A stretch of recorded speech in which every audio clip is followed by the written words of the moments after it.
Hi, this is Project Spark Game Mechanics. I'm Lady Dex UK, and today we're doing Pixar's Brave, a game by Behaviour Interactive.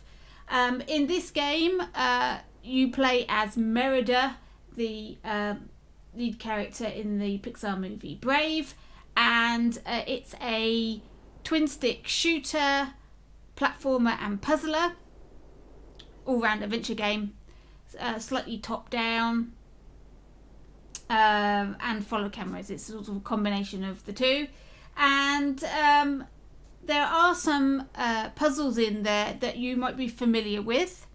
Let me just walk up to this puzzle area here. Here we have 4 stepping stones, and the idea is to try and get them in the right order. So if I step on here, nothing happens. If I step on here, it lights up. So that's obviously number 1. So we go over here. No, that wasn't right. Go over here. Go here. That's correct.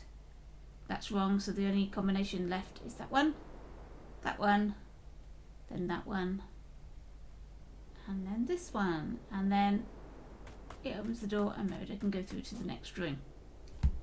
Right, so let's have a look at that. It's quite a simple little puzzle, really.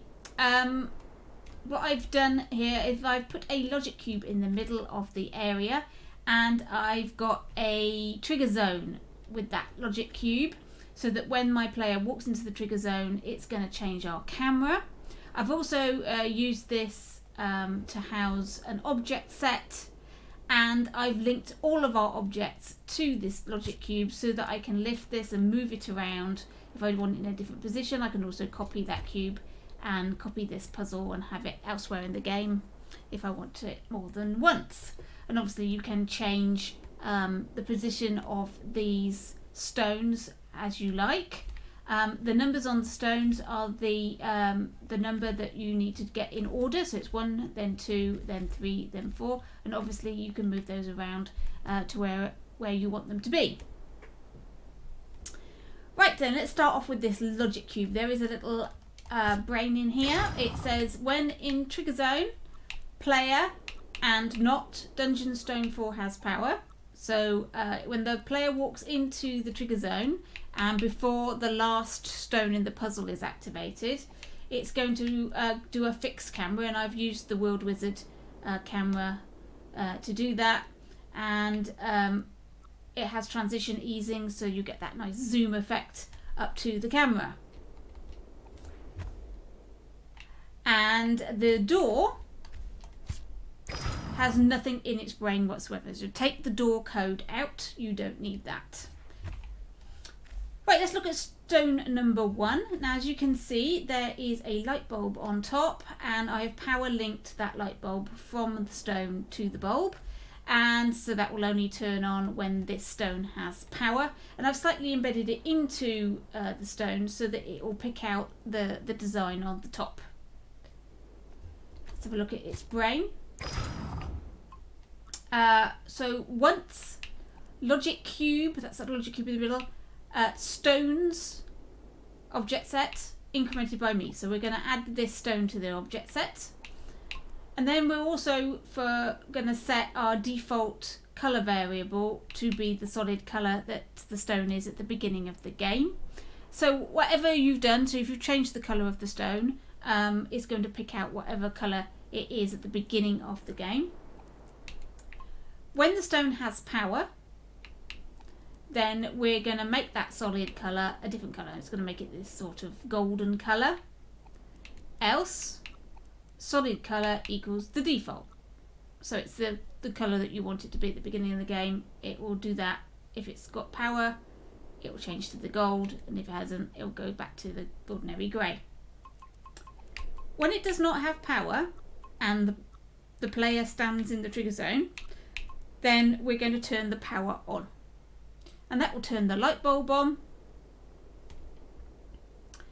and that will be an active stone. And as you can see, the trigger zone is placed at that square there. That trigger zone is placed exactly on top of our stone, so it'll only activate when she's standing on it.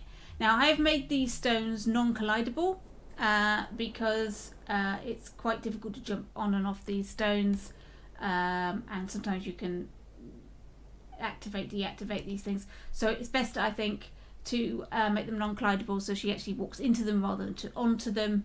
It just makes it a little bit easier for the player.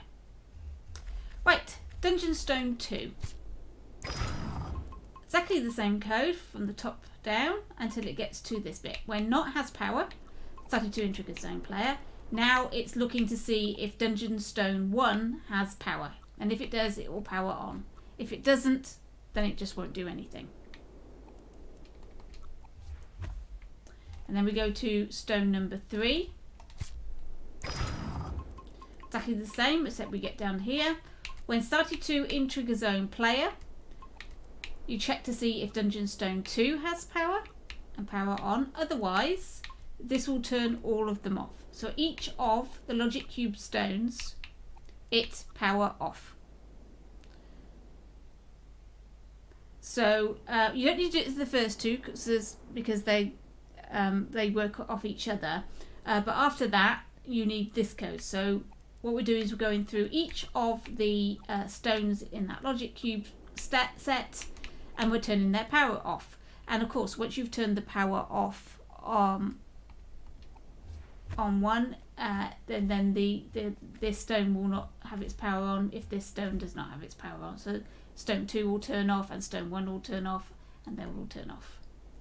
And in our final stone, it's exactly the same code. We're looking for stone 3 to see if that has got power.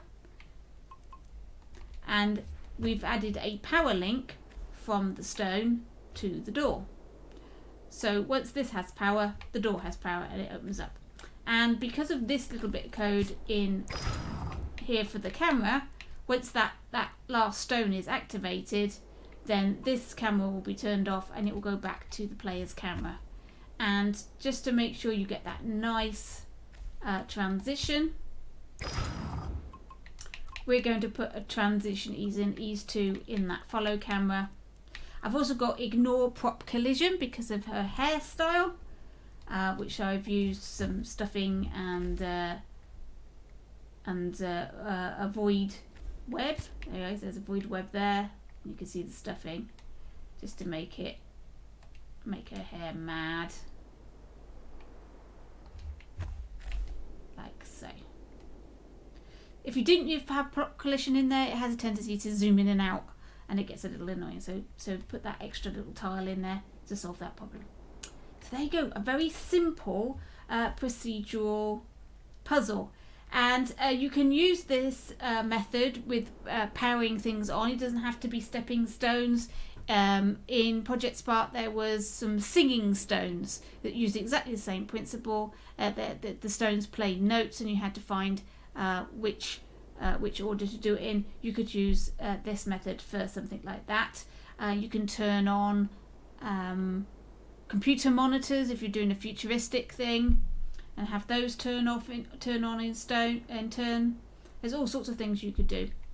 So there we go, a procedural puzzle, nice simple one, nice simple start to Brave and game mechanics for Brave. I will be doing game mechanics now for the next 4 weeks. There'll be 4 Brave tutorials, and then after that I will be doing another game. If there's any games that you particularly like that you would like me to do, just leave in the comments. I will see what I can do. If it's a game I know, then there's a really good chance that they will be added to the list. And if it's a game I don't know, it's still a good chance to be added to the list. I can always learn it from looking at videos. So leave in the comments if there's any game mechanics that you're really interested in, even if it's just a one-off on one game, and maybe I can do a single tutorial for you rather than a whole series as part of Project Spark game mechanics. Hey, thanks for watching. Hope that was useful, and keep sparking!